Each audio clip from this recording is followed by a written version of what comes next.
ഇങ്ങനെ വന്നു ഓരോ നമ്മളെ കണ്ണീർ കാണും ഇവരോട് വരും, ഭീഷണിപ്പെടുത്തും, വണ്ടി കത്തിക്കും, അത് കത്തിക്കാൻ എപ്പോഴും പറയും.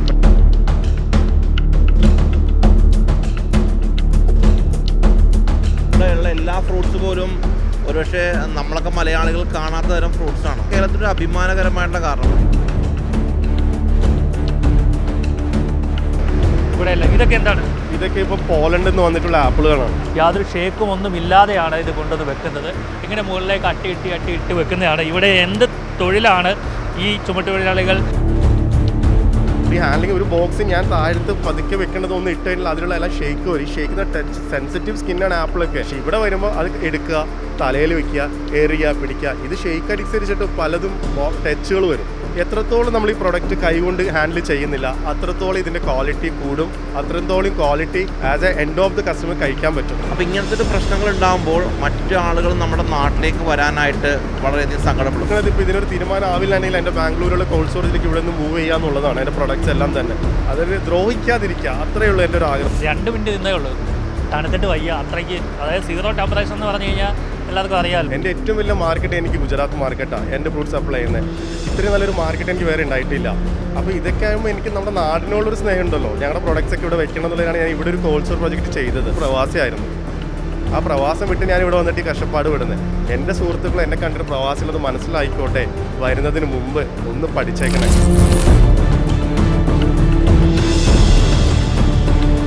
നമസ്കാരം. ചുമട്ട് തൊഴിലാളികൾക്ക് തൊഴിൽ വേണമെന്ന് ആവശ്യപ്പെട്ടുകൊണ്ട് INTUCയുടെ നേതൃത്വത്തിൽ പ്രതിഷേധ സമരം നടക്കുന്ന എറണാകുളം മാടവനയിലുള്ള ഏതൻസ് ഫ്രൂട്ട്സ് ഇൻ്റർനാഷണലിൻ്റെ മുമ്പിലാണ് ഞാൻ നിൽക്കുന്നത്.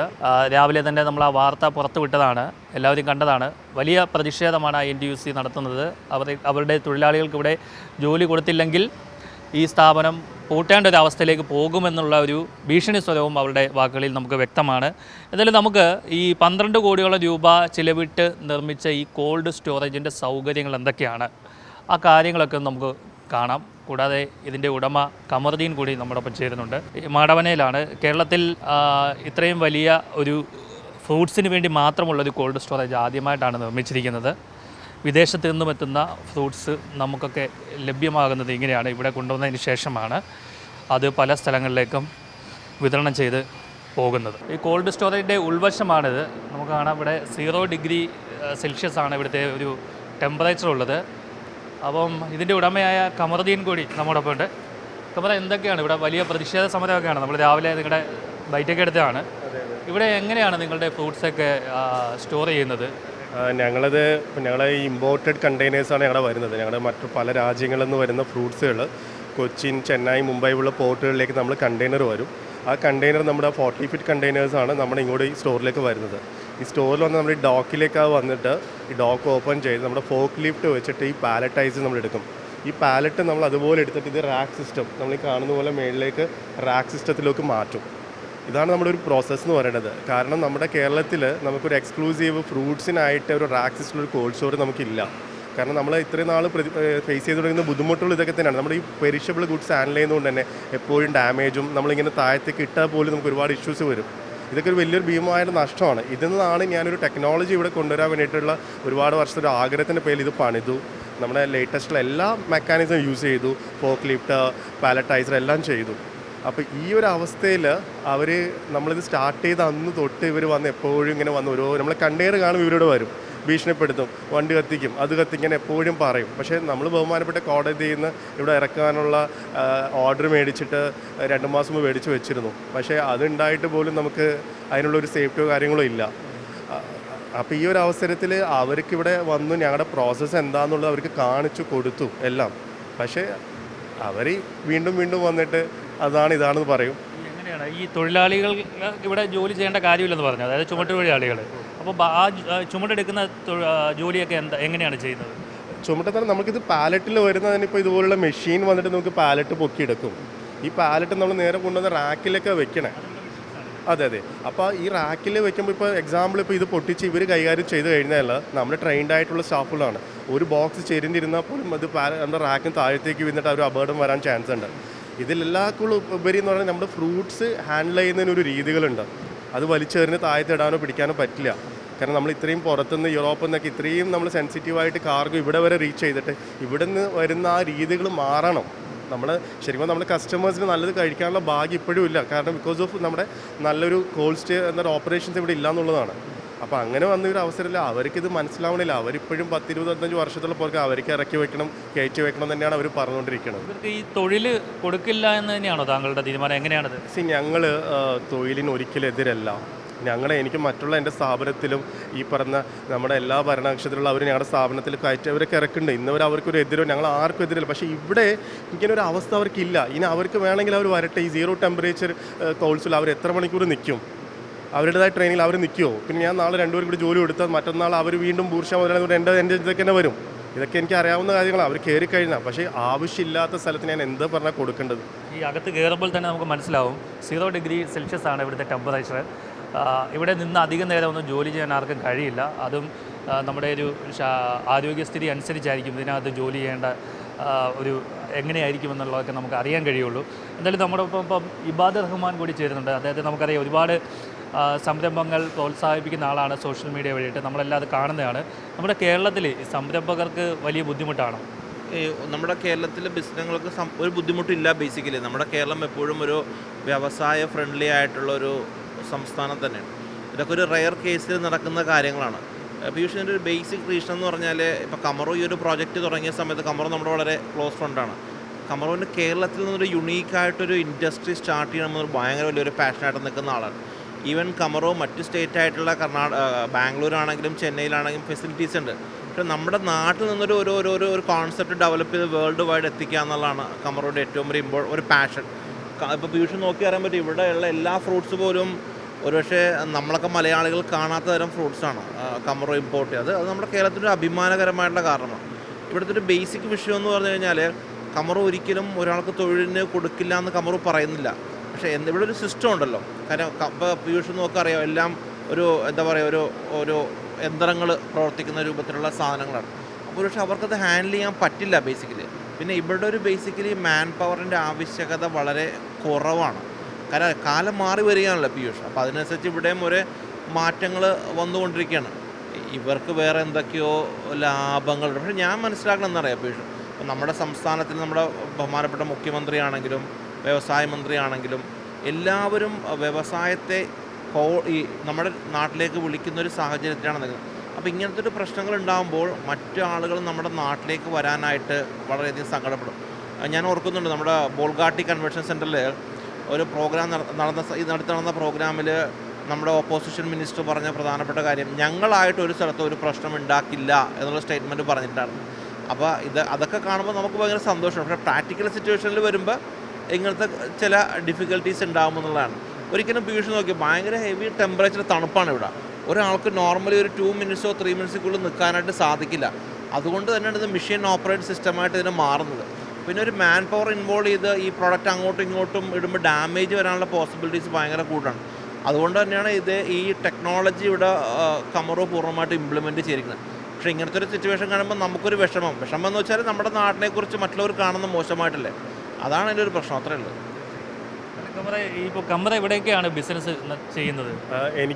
നമ്മൾ ആദ്യം ഇവിടെ ബിസിനസ് തുടങ്ങിയത് കൊച്ചിയിൽ നിന്നായിരുന്നു. അങ്ങനെ ഞങ്ങളൊരു 4 വർഷം മുന്നേ ഞങ്ങൾ മുംബൈയിലോട്ടൊക്കെ മാറി. മുംബൈ, ബാംഗ്ലൂർ, ചെന്നൈയിൽ ഞങ്ങൾ ബിസിനസ് ചെയ്യുന്നത്. ഇന്ന് ഞങ്ങളുടെ ബിസിനസ്സിൻ്റെ ഒരു 80% വോളിയം ഞങ്ങൾ ചെയ്യുന്നത് നെവാഷേബ പോർട്ട് വഴിയാണ്.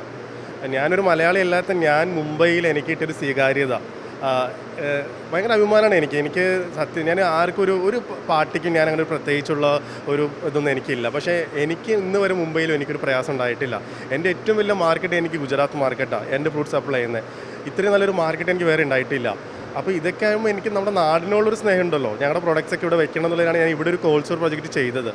ഏറ്റവും വലിയ സങ്കടം, ഇന്നിവിടെ ധർണ നടന്നുകൊണ്ടിരിക്കുമ്പോൾ കഴിഞ്ഞ ദിവസം ഇവരിവിടെ വന്ന് ഇവിടെ ബഹളമൊക്കെ വെച്ച് പോലീസ് അറസ്റ്റ് ചെയ്തുകൊണ്ടുപോയി. ഇന്നിവിടെ മൊത്തം തടസ്സപ്പെട്ട് ധർണ നടത്തിയപ്പോൾ ഞാൻ അകത്തിരിക്കുമ്പോൾ പഞ്ചായത്തിൽ നിന്ന് അടുത്തതായിട്ട് വരികയാണ് ഞങ്ങൾക്കെതിരെ ഒരു 6 പരാതി. ആ പരാതിയിൽ പറയുന്ന ആദ്യത്തെ പരാതി, ലക്ഷോർ ഹോസ്പിറ്റലിൽ കിടന്നുറങ്ങുന്ന രോഗികൾക്ക് ഞങ്ങളുടെ ശബ്ദം കാരണം ബുദ്ധിമുട്ടാണ്.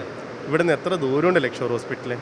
അല്ല, മനസ്സിലാക്കേണ്ട കാര്യം, കോർട്ട് ഓർഡർ കൊണ്ട് അവർക്ക് അതിന് നേട്ടമില്ല എന്ന് പറയുമ്പോൾ അടുത്തൊരു ഞാനൊരു പാവപ്പെട്ടനാണ്. അവർ വിചാരിച്ചു കഴിഞ്ഞാൽ എന്നെ പൂട്ടാൻ ഒരു ബുദ്ധിമുട്ടില്ല, അതെനിക്കറിയാം. അതിനുള്ള അടുത്ത പരിപാടി എനിക്കറിയാം, ഇത് സംഭവിക്കാൻ പോകുന്നുള്ളൂ. പക്ഷേ നാളെ ഒരു മെസ്സേജ് സമൂഹത്തിന് പോകണമെങ്കിൽ, ഞാനൊരു പ്രവാസിയായിരുന്നു. ആ പ്രവാസം വിട്ട് ഞാനിവിടെ വന്നിട്ട് ഈ കഷ്ടപ്പാട് വിടുന്നത്. എൻ്റെ സുഹൃത്തുക്കൾ എന്നെ കണ്ടിട്ട് പ്രവാസികളത് മനസ്സിലായിക്കോട്ടെ, വരുന്നതിന് മുമ്പ് ഒന്ന് പഠിച്ചേക്കണേ. കാരണം ഞാൻ നോക്കിയാൽ നമ്മുടെ പാർട്ടിക്കാരൊക്കെ വലിയ മന്ത്രിമാരൊക്കെ നല്ല സപ്പോർട്ട് ചെയ്യുന്നുണ്ട്, ഇല്ലെന്ന് ഞാൻ പറയാനുള്ള. പക്ഷേ താഴത്തുള്ളവരുടെ ഒരു എന്താ പറയുക, അവരുടെ ഒരു മെൻറ്റാലിറ്റി ചേഞ്ച് ആവണം. അവിടുത്തെ രോഗികൾക്ക് ഉറങ്ങാൻ പറ്റുന്നില്ല, 2 ഫയർ ഇല്ല, 3 മറ്റേ ഇതില്ല, എല്ലാം എൻ്റെ കയ്യിലുണ്ട്. നാളെ ഇനി ഇവർ വീണ്ടും എന്തെങ്കിലുമൊക്കെ ആയിട്ട് വരും, എന്തെങ്കിലുമൊക്കെ കിട്ടാനോന്ന് കിട്ടണമാണല്ലോ. പക്ഷേ ഇതൊക്കെയാണ് ഭയങ്കര സങ്കടം വരുന്നത്. പിന്നെ നമ്മൾ എന്തിനാണ് ഇവിടെ ചെയ്യണേ? 150 കുടുംബങ്ങൾക്ക് ഞാൻ ജോലി കൊടുക്കുന്നുണ്ട്. ഇവർ ജോലിക്ക് എതിരാണെങ്കിൽ എൻ്റെ സ്ഥാപനത്തിൽ ഇപ്പോൾ അന്വേഷിച്ച് അറിയാം എൻ്റെ കൂടെ വർക്ക് ചെയ്യുന്നവരൊക്കെ എങ്ങനെയാണെന്നുള്ളത്. കേരളത്തിൽ ഇല്ലാത്തൊരു എല്ലാ സംവിധാനവും അവർക്ക് കൊടുത്ത് അവരെൻ്റെ കൂടെ നിന്ന് ഇത്രയും വർക്ക് ചെയ്യുന്നുണ്ട്. അപ്പം ഞാനെങ്ങനെ ഒരു ഭൂർഷ മുതലാളി ഒരു എതിരാണ്? ഈ ടെമ്പറേച്ചർ നിങ്ങൾക്ക് പറയാമല്ലോ, ഞങ്ങൾക്ക് ഇവിടെ നിൽക്കാൻ പറ്റുന്നുണ്ടോ? ഈ ടെമ്പറേച്ചറിൽ അവർ ആർക്കും നിൽക്കാൻ പറ്റുമോ? അത് ഈ നോർത്ത് ഇന്ത്യക്കാർക്ക് അവർക്ക് പറ്റുള്ളൂ ഈ അകത്ത് ഇങ്ങനെ ഇരിക്കാനായിട്ട്. അവിടെയും പ്രശ്നം. അവരുടെ ആവശ്യം ഈ ഹിന്ദിക്കാർ ഇവിടെ ജോലി ചെയ്യുന്നു എന്നുള്ളതാണ്. അല്ല, ഇന്ത്യക്കാർ മനുഷ്യരല്ലേ? എന്തുകൊണ്ട് ഇന്ത്യക്കാർ ഇവിടെ ഇത്ര വളർന്നത്? ഞാൻ എതിര് പറയണല്ല കേട്ടോ. ഇന്ത്യക്കാർ വളരാനുള്ള കാരണം എന്താ? ഞാൻ നാളെ ഇവരൊക്കെ വെച്ച് ഇവിടെ വർക്ക് ചെയ്യേണ്ട ഒന്ന് അവിടെ എടുത്ത് ഇവിടെ വെക്കുമെന്ന് പറഞ്ഞു കഴിഞ്ഞാൽ ഞാൻ അവിടെ എന്തായി മാറും? പിന്നെ അവരെ കൊണ്ട് പറ്റാത്ത കാര്യമാണ് ഞാൻ പറയണത്. കാരണം അല്ലെങ്കിൽ പിന്നെ എനിക്ക് ഇതൊന്നും ഈ റാക്ക് സിസ്റ്റം ഒന്നും വേണ്ട, സാധാ പോലെ പഴയ പോലെ തലയിൽ വെച്ചുകൊണ്ടിരിക്കണേ. ഞങ്ങൾ കേരളത്തിലെ എല്ലാ ഇൻഡസ്ട്രിയും ഫേസ് ചെയ്തുകൊണ്ടിരിക്കണം, എസ്പെഷ്യലി ഫ്രൂട്ട്സ് മേഖലകളിൽ. കാരണം ഈ ഹാൻഡിലിംഗ് എന്നുള്ളത് വലിയ സംഭവമാണ്. ഒരു ഹാൻഡിലിംഗ്, ഒരു ബോക്സ് ഞാൻ താഴത്ത് പതുക്കെ വെക്കേണ്ടത് ഒന്ന് ഇട്ട് കഴിഞ്ഞാൽ അതിലുള്ള എല്ലാം ഷേക്ക് വരും. ഈ ഷേക്കുന്ന ടച്ച് സെൻസിറ്റീവ് സ്കിന്നാണ് ആപ്പിളൊക്കെ. ഇത് അറിയണവർക്ക് മനസ്സിലായി ഇതിലൂടെ എത്ര ഡാമേജ് വരുന്നവരോ. ഞാൻ ഓരോ പ്രൊഡക്റ്റ് ഇവിടെ കൊണ്ടുവരുമ്പോൾ 50% ഡ്യൂട്ടി അടച്ചിട്ടാണ് ഈ കണ്ടെയ്നർ പുറത്ത് വരുന്നത്. ഈ ഡാമേജ് പോകുമ്പോൾ അതെൻ്റെ ആൾക്കാർക്ക് ഇത് വലിയൊരു പ്രോഫിറ്റ് ആണ് സംഭവിക്കാൻ തോന്നും. പക്ഷെ ഇതിൽ ഈ ബിസിനസ്സിലുള്ളവർക്ക് മനസ്സിൽ ഇതിൻ്റെ എന്തൊരു പ്രയാസങ്ങൾ പുറയിലുള്ള ആർക്കും അറിയാൻ പറ്റണില്ല. അതാണ് ഈ സെൻസിറ്റീവ് പ്രൊഡക്റ്റാണ്, പെരിഷബിൾ കാർഗോ ആണ്. ഒരു മാൻ ഹാൻഡ്ലിംഗ് നടക്കുമ്പോൾ വലിയൊരു ബുദ്ധിമുട്ടുണ്ട്. അത് കൈകാര്യം പോലും ചെയ്യേണ്ട പോലെ ചെയ്യണം. അപ്പോൾ അവർക്കിതെല്ലാം വ്യക്തമായി പറഞ്ഞു കൊടുത്തതിനാലും അവരുടെ ഇൻറ്റൻഷൻ സംതിങ് ഇസ് ഡിഫറെൻറ്റ്. മനസ്സിലായല്ലോ? അപ്പോൾ നമ്മൾ അത് പറയാനോ എതിരാളി നിന്നാലും ഞങ്ങൾ നാളെ ഇതിനെതിരാവും, എനിക്ക് നാളെ നടക്കാൻ പറ്റാതാവും, ഞാൻ പല പ്രശ്നങ്ങളിലേക്ക് മാറും. ഇങ്ങനെയൊക്കെ അവരെ സംബന്ധിച്ച് ഞങ്ങളെ പൊട്ടിക്കാൻ എന്നേക്കാൾ വലിയ ആൾക്കാർക്ക് നീതി ഇവിടെ കിട്ടിയിട്ടില്ല. പിന്നെ എൻ്റെ കാര്യം ഒന്ന് ഓർത്താൽ പോരെ. നിലവിൽ ഇപ്പോൾ ഒരുപാട് സ്ഥാപനങ്ങളുണ്ട് കമറിന്. അപ്പം എത്രത്തോളം ചുമട്ടുതൊഴിലാളികൾക്ക് ഇങ്ങനെ തൊഴിൽ കൊടുക്കുന്നു? എത്രത്തോളം രൂപ അവർക്ക് ഒരു മാസം തന്നെ കൊടുക്കുന്നുണ്ട്? എൻ്റെ എല്ലാ റീറ്റെയിൽ സ്ഥാപനവും എൻ്റെ മാർക്കറ്റിലുള്ള സ്ഥലം എല്ലാം അവർ തന്നെ ഇറക്കി കൊണ്ടുപോകുന്നത്. ഇന്ന് വരെ അവർക്കെതിരെ ഒരു പേപ്പറോ നോട്ടീസോ ഒന്നും ഞാൻ കൊടുത്തിട്ടില്ല. കാരണം ഞാൻ മനസ്സിലാക്കിയിടത്തോളം ആ ഒരു രീതി അങ്ങനെ ആയിപ്പോയി നമ്മുടെ നാട്ടിൽ. പക്ഷേ ഈ ടെക്നോളജി മാറ്റി കൊണ്ടുവരാമെന്നുള്ളത് ഞാൻ പഠിച്ചു. അത് ടെക്നോളജി മാറ്റിയത് പണ്ടത്തെ 25 വർഷത്തെ പുറയിലാണ് നമ്മളിപ്പോഴും. അത് തന്നെ ഇപ്പോഴും ചെയ്യണമെന്ന് പറഞ്ഞാൽ ഇപ്പോഴും അവർ പറയണത് ഫോർക്ക് ലിഫ്റ്റിൽ ഇറക്കിയിട്ട് ഇവിടെ നിന്ന് പിന്നെയും വെക്കാമല്ലോ. പിന്നെ ഞാൻ എന്തിനു ഫോർക്ക് ലിഫ്റ്റ് പിന്നെ പാലറ്റൈസും കൊണ്ടുവരുന്നത്? അവിടെ ഞാൻ ഇത്രയും ഇൻവെസ്റ്റ് ചെയ്തിട്ട് ഒരു പ്രോജക്റ്റ് ചെയ്യുമ്പോൾ എനിക്കൊരു ഫ്രീഡം ഇല്ല എൻ്റെ സ്ഥാപനത്തിൽ ആരെ ജോലിക്ക് വെക്കണ്ട. എസ്പെഷ്യലി എൻ്റെ ഇൻഡസ്ട്രി എന്ന് പറയുന്നത് പെരിഷബിൾ ആയിട്ടുള്ള ഇൻഡസ്ട്രി. ഇവിടെയും ഞാൻ അവർ പറയുന്ന ലിസൺ ചെയ്യാന്ന് പറഞ്ഞാൽ പിന്നെ ഞാൻ എന്തിനാ? മാസം എത്ര രൂപയോളം കൊടുക്കുന്നുണ്ടാവും ചുമട്ടുതൊഴിലാളികൾക്ക് മറ്റ് സ്ഥാപനങ്ങൾക്ക്? കറക്റ്റ് എനിക്കൊരു എമൗണ്ട് അറിയില്ല. പക്ഷേ ഇന്ന് വരെ അവർക്കൊന്നും ഒരു പരാതി, ഈ 5 വർഷമായിട്ട് ഒരു പരാതി പോലും അവർക്ക് ഉണ്ടായിട്ടുണ്ടാവില്ല. സ്ഥാപനമുണ്ട് പീയൂഷേ, തൊട്ടടുത്തൊരു നമ്മുടെ മാർക്കറ്റിൽ തന്നെ ആ സ്ഥാപനമുണ്ട്. അവിടെയും ഈ ചുമട്ടുതൊഴിലാളികളുടെ സ്ഥാനത്തോടെയാണ് സാധനങ്ങൾ ഇറക്കുന്നത്. പക്ഷേ ഇവിടെ തന്നെ റിക്വയർമെൻ്റ് ഇല്ല. ഇപ്പോൾ പീയൂഷ് ഇതിലെല്ലാവരും പുറത്തുനിന്ന് സംസാരിക്കുന്ന ആൾക്കാരാണല്ലോ. അകത്ത് നോക്കിയാൽ ഇതിൻ്റെ ഒരു പ്രാക്ടിക്കൽ ഡിഫിക്കൽറ്റി മനസ്സിലാവും. ഇത്രയും ഡിസ്റ്റൻസ് മാത്രമേ ഉള്ളൂ. വണ്ടിയിൽ നിന്ന് സാധനം ലിഫ്റ്റ് ചെയ്യുക, ഇവിടെ കൊണ്ടുപോയി വെക്കാമെന്ന് മാത്രമാണ്. പിന്നെ നല്ല മാനുവൽ ഇൻട്രഷൻ വരുമ്പോൾ അവർക്ക് ഹെൽത്തിന് ഒരുപാട് ബാധിക്കും ഈ തണുപ്പിലെ കാര്യങ്ങളൊക്കെ നിന്നാൽ. അപ്പോൾ അതൊക്കെയാണ് അതിൻ്റെ ഒരു ബേസിക് വിഷയം. അവർക്കത് മനസ്സിലാകാത്തതിൻ്റെ കാര്യമാണ്. പിന്നെ അറിയാമല്ലോ, നമ്മുടെ സ്റ്റേറ്റിൽ ആദ്യം ഒരു ഇൻഡസ്ട്രി തുടങ്ങുമ്പോൾ ചെറിയൊരു പ്രശ്നങ്ങൾ ഉണ്ടാവുള്ളൂ. അത് മാത്രമേ എൻ്റെ അടുത്ത് കാണുന്നുള്ളൂ ബേസിക്കലി. നിലവിൽ എങ്ങനെ നേരിടാനാണ് ഉദ്ദേശിക്കുന്നത്? നേരിടാനിപ്പം ബഹുമാനപ്പെട്ട കോടതിയുടെ ഉത്തരവ് കയ്യിലുണ്ട്. എനിക്ക് എൻ്റെ റിക്വസ്റ്റ് എന്ന് പറഞ്ഞാൽ എൻ്റെ ഇവിടുത്തെ ഒരു രാഷ്ട്രീയം പറയാതെ തന്നെ എന്നെ എല്ലാവരും സഹായിക്കുക. കാരണം ഞാനിതിൽ എനിക്കൊരു മെസ്സേജാണ്. ഇവരെല്ലാവരും എന്നെ ഹെൽപ്പ് ചെയ്തിട്ടുണ്ട്, ഇല്ലെന്ന് ഞാൻ പറയും. പക്ഷേ ഇവർ കൂടെ എനിക്ക് ചെയ്യാൻ പറ്റുള്ളൂ. ഞാനൊരാൾ മത്സരിച്ചിട്ട് ഇവിടെ എനിക്ക് വിജയിക്കാൻ പറ്റില്ല. സത്യാവസ്ഥ ഇതാണല്ലോ റിയാലിറ്റി എന്ന് പറയുന്നത്. ഞാൻ ഇൻവെസ്റ്റ്മെൻറ്റ് കേരളയുടെ ഭാഗമായിട്ട് എനിക്ക് ഒഫീഷ്യലി ലെറ്റർ ഇൻവിറ്റേഷൻ കിട്ടിയിട്ടുള്ള ഒരാളാണ്. അവിടെ നിന്ന് എൻ്റെ സ്റ്റാഫുകൾ പോയി ആ പ്രോഗ്രാമിൽ പങ്കെടുക്കുകയും അവരുടെ പ്രതിനിധികൾ ഞങ്ങളുടെ ഓഫീസിൽ വന്നിട്ട് ഞങ്ങളൊരു പുതിയ പ്രോജക്റ്റ് സബ്മിറ്റ് ചെയ്യാൻ പറഞ്ഞതും ഇതൊരു സാധാരണക്കാരൻ ഞാൻ ചെയ്തതാണ്. അപ്പോൾ അതിലൂടെ ഞങ്ങൾ കേസിൻ്റെ MD വിളിച്ചു, പുള്ളി അതിൽ ഇൻവോൾവ് ആയി, കളക്ടർ എന്നെ വിളിച്ചു. വിളിക്കണമെന്ന് എല്ലാവരും ഓക്കെയാണ്. വീണ്ടും ഒരാഴ്ച കഴിയുമ്പോൾ വീണ്ടും ശങ്കരനെങ്കിൽ തന്നെ പറഞ്ഞു പിന്നെയും ഞങ്ങൾ ഇതിൻ്റെ ഫേസ് ചെയ്യണം. ഞാൻ എല്ലായ്പ്പോഴും അവരും വിളിക്കാൻ പറ്റുമോ? സ്റ്റോറേജിൻ്റെ കാര്യങ്ങളൊക്കെ ഒന്ന് പറഞ്ഞു തരാമോ? എത്ര കോൾഡ് സ്റ്റോറേജ് ഏരിയ ഉണ്ട്? എന്തൊക്കെയാണ് ഇവിടെ? നമുക്കൊരു 10-20 കണ്ടെയ്നേഴ്സ് വെക്കാനുള്ള കപ്പാസിറ്റി ഉണ്ട്. കൂടുതലായിട്ട് നമ്മൾ കൊണ്ടുവരുന്നത് ലോകത്തു നിന്നുള്ള മിക്ക പ്രോഡക്ട്സും നമ്മൾ നാട്ടിൽ അനുവദനീയമായി എല്ലാം കൊണ്ടുവരുന്നുണ്ട്. അപ്പോൾ കൂടുതൽ ആപ്പിളുകൾ, അതുപോലെ ഓറഞ്ചുകൾ, കിവി, പ്ലംസ്, അവക്കാഡോ പോലുള്ള almost exotic, high end exotic, അതുപോലെ തന്നെ മിക്ക പ്രോഡക്ട്സ് നമ്മൾ കൊണ്ടുവരുന്നുണ്ട്. അപ്പോൾ അതെല്ലാം തന്നെ ഇതിലൊരു പ്രത്യേകത എന്ന് പറഞ്ഞു കഴിഞ്ഞാൽ ഇതിനെക്കുറിച്ച് കുറച്ച് പറയുകയാണെങ്കിൽ എത്രത്തോളം നമ്മൾ ഈ പ്രൊഡക്റ്റ് കൈകൊണ്ട് ഹാൻഡിൽ ചെയ്യുന്നില്ല അത്രത്തോളം ഇതിൻ്റെ ക്വാളിറ്റി കൂടും, അത്രത്തോളം quality as A end of the customer കഴിക്കാൻ പറ്റും. അതാണ് ഇവിടെ. അത് നമ്മുടെ കേരളത്തിൽ ഈ രീതി ഇന്ത്യയിൽ തന്നെ ആയി വരുന്നുണ്ട്. മറ്റുള്ള സംസ്ഥാനത്തിൽ ഒരുപാട് മുന്നോട്ടെത്തി, കേരളത്തിൽ വന്നിട്ടില്ല. കോൾഡ് ചെയിൻ ഓപ്പറേഷൻ ഇപ്പോഴും ഇല്ല. നമ്മൾ സീറോ ടെമ്പറേച്ചറിൽ അവിടെ നിന്ന് കൊണ്ടുവന്ന് ഇവിടെ നിന്ന് പോലും ആ സീറോ മെയിൻറ്റെയിൻ ചെയ്ത് തിരിച്ച് വണ്ടിയിൽ ഇതിനെ ഏൽപ്പിക്കുക എന്നുള്ളതാണ്. അപ്പോൾ ഈ കസ്റ്റമറിന് ആ പ്രോഡക്റ്റിൻ്റെ ക്വാളിറ്റി കിട്ടും. പക്ഷേ ഇവിടെ വരുമ്പോൾ അത് എടുക്കുക, തലയിൽ വയ്ക്കുക, എറിയുക, പിടിക്കുക, ഇത് ഷെയ്ക്ക് അനുസരിച്ചിട്ട് പലതും ടച്ചുകൾ വരും.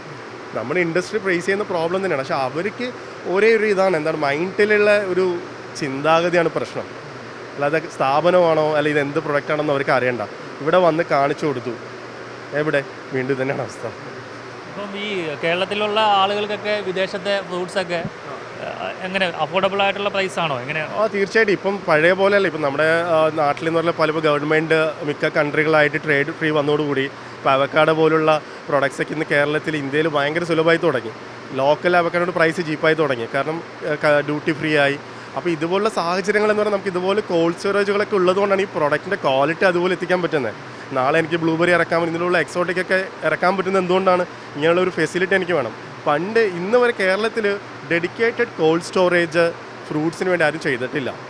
കാരണം സ്പൈസസും അല്ലെങ്കിൽ ഐസ്ക്രീംസ് അല്ലെങ്കിൽ ഫിഷ് വെക്കുന്നിടത്താണ് വെക്കും. ഇതൊക്കെ വെക്കുമ്പോൾ ഇതിൽ കണ്ടാമിനേഷൻ ഒരുപാട് ഇഷ്യൂസ് വരും. അപ്പോൾ അത് മാറ്റിയെടുക്കാനാണ് നമ്മൾ ഈ ഒരു ഫെസിലിറ്റി ഇവിടെ കൊണ്ടുവന്നത്. ഞാൻ ഇത്രയും നേരം തന്നെ ഇവിടെ ഇന്ന് ഒരു 2 മിനിറ്റ് നിന്നേ ഉള്ളൂ, തണുത്തിട്ട് വയ്യ അത്രയ്ക്ക്. അതായത് സീറോ ടെമ്പറേച്ചർ എന്ന് പറഞ്ഞു കഴിഞ്ഞാൽ എല്ലാവർക്കും അറിയാമല്ലോ. നമുക്ക് കാണാം ഈ പ്രോഡക്റ്റുകളൊക്കെ, അതായത് ഈ ഫ്രൂട്ട്സൊക്കെ കൃത്യമായിട്ടിത് മിഷൻ വഴിയിട്ടാണ്, അതായത് ഫോർക്ക് ലിഫ്റ്റ് ഉപയോഗിച്ചാണ് ഇവിടേക്ക് കൊണ്ടുവന്ന് വെക്കുന്നത്. അത് യാതൊരു ഷേക്കും ഒന്നും ഇല്ലാതെയാണ് ഇത് കൊണ്ടുവന്ന് വെക്കുന്നത്. ഇങ്ങനെ മുകളിലേക്ക് അട്ടി വെക്കുന്നതാണ്. ഇവിടെ എന്ത് തൊഴിലാണ് ഈ ചുമട്ടുതൊഴിലാളികൾ ചെയ്യേണ്ടത് എന്നുള്ളൊരു ചോദ്യം മാത്രമേ കമറുദ്ദീൻ ചോദിക്കുന്നുള്ളൂ. അതുമാത്രമല്ല, ഇപ്പോൾ 2 പേരെ ഇതിനകത്തേക്ക് ജോലിക്ക് നിർത്തിയാൽ അവർ ഈ വാഹനത്തിൽ നിന്നും വരുന്ന കണ്ടെയ്നറിൽ നിന്നും കൊണ്ടുവരുന്ന ഫ്രൂട്ട്സ് പാക്കറ്റുകൾ തലച്ചുമടായിട്ട് എടുത്തുകൊണ്ട് ഇവിടേക്ക് കൊണ്ടുവരുന്നു. ഞാൻ പറഞ്ഞല്ലോ, 2 മിനിറ്റ് നിന്നപ്പോൾ തന്നെ എൻ്റെ കൈയൊക്കെ നന്നായിട്ട് കോച്ചുന്നുണ്ട്. ഈ ഒരു ടെമ്പറേച്ചറിൽ നിന്ന് അവർക്ക് ജോലി ചെയ്യാൻ ഒരിക്കലും കഴിയില്ല.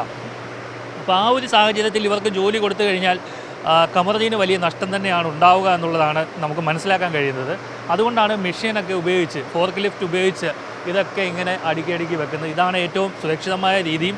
ഇത് കണ്ടില്ലേ, ഈ ഒരു സെറ്റ് ഇതിപ്പോൾ എത്ര തൊഴിലാളികൾ ചേർന്ന് കഴിഞ്ഞാൽ ഇത്രയും ഒരു അടുക്ക് പെട്ടി ഇവിടേക്ക് കൊണ്ടുവരാൻ പറ്റും. അതൊക്കെ നിസ്സാരമായിട്ട് ഫോർക്ക് ലിഫ്റ്റിൻ്റെ സഹായത്തോടു കൂടി തന്നെ ഇവിടെ എത്തിക്കാൻ കഴിയും.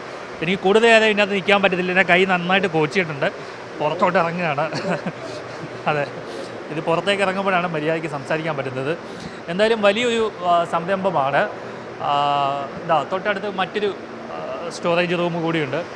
ഇവിടെയും കണ്ടില്ലേ, ഇവിടെയല്ല. ഇതൊക്കെ എന്താണ്? ഇതൊക്കെ ഇപ്പോൾ പോളണ്ടിൽ നിന്ന് വന്നിട്ടുള്ള ആപ്പിളുകളാണ്. അപ്പോൾ ഇത് നിങ്ങൾക്ക് കണ്ടാൽ തന്നെ അറിയാൻ പറ്റും ആ ഒരു പാലറ്റൈസേഷനും എങ്ങനെയാണ് വന്നിരിക്കുന്നത്. കാരണം ഈ ഒരു ബോക്സ് ഞാനത് ലൂസായി കഴിഞ്ഞാൽ ഒരുപാട് സമയമെടുക്കും. ഒന്ന് സമയമാണ് ഒരു കണ്ടെയ്നർ ഡീസ്റ്റഫ് ചെയ്യാനായിട്ട്. നമ്മുടെ ഈ മെഷീനറി അനുസരിച്ച് 20 മിനിറ്റ് മതി.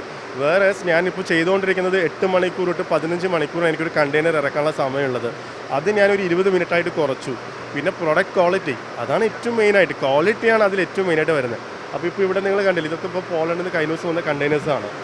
ഇപ്പോൾ എനിക്ക് വീണ്ടും ഈജിപ്തിൽ നിന്നുള്ള കണ്ടെയ്നർ പോർട്ടിലുണ്ട്. പക്ഷേ എനിക്കിപ്പോൾ ഇവിടെ കണ്ടെയ്നർ വന്ന് ഇവർ വീണ്ടും വരും.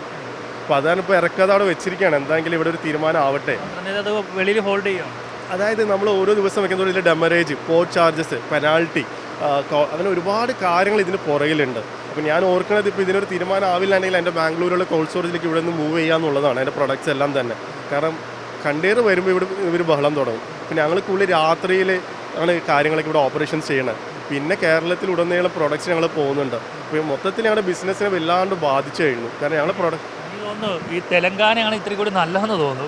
നമ്മുടെ കിറ്റക്സിൻ്റെ മുതലാളിയെ ഇവിടെ നിന്നും ഓടിച്ച് തെലങ്കാനയിൽ എത്തിച്ചിട്ടുണ്ട്. അവിടെ അദ്ദേഹത്തിന് വലിയ ലാഭമാണ് ഉണ്ടാകുന്നത്. അദ്ദേഹത്തിൻ്റെ ഓഹരി വിലയൊക്കെ വലിയ രീതിയിലാണ് കുതിച്ചുയർന്നത്. തെലങ്കാനയൊക്കെയാണ് ഇതിനേക്കാളും ഭേദമെന്ന് തോന്നുന്നില്ല. അതായത് ഞാനിതിനെ ഇപ്പോൾ കിറ്റക്സ് മുതലാളിക്ക് കിട്ടാത്തൊരു നീതി, ഞാനൊരു സാധാരണക്കാരനാണ്.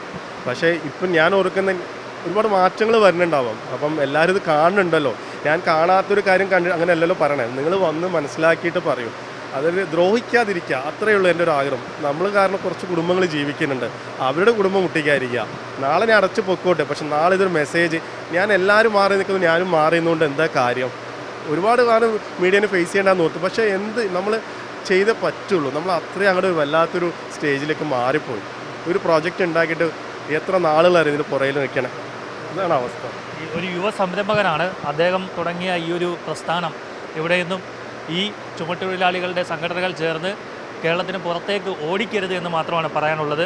പുതിയ ടെക്നോളജികൾ വരട്ടെ, അങ്ങനെയൊക്കെ വരുമ്പോഴാണ് ഓരോ പ്രോഡക്റ്റിനും അതിൻ്റേതായ ക്വാളിറ്റിയും ഉണ്ടാകുക. ഇതുപോലുള്ള യുവ സംരംഭകർ വീണ്ടും കേരളത്തിൽ നിക്ഷേപവുമായി എത്തും. അല്ലാതെ ഇത്തരത്തിൽ നിങ്ങൾ വീണ്ടും അവരെ ദ്രോഹിച്ചു കഴിഞ്ഞാൽ ഈ വ്യവസായമൊക്കെ കേരളം വിട്ട് മറ്റ് സംസ്ഥാനങ്ങളിലേക്ക് പോകും. അവരൊക്കെ രണ്ട് കൈയും നീട്ടി അവരെയൊക്കെ സ്വീകരിച്ച് അവർ വലിയ ലാഭം നേടിയെടുക്കുകയും ചെയ്യും. കൊച്ചിയിൽ നിന്നും അഭിഷങ്കറിനൊപ്പം ആർ പിയൂഷ്, മറുനാടൻ TV.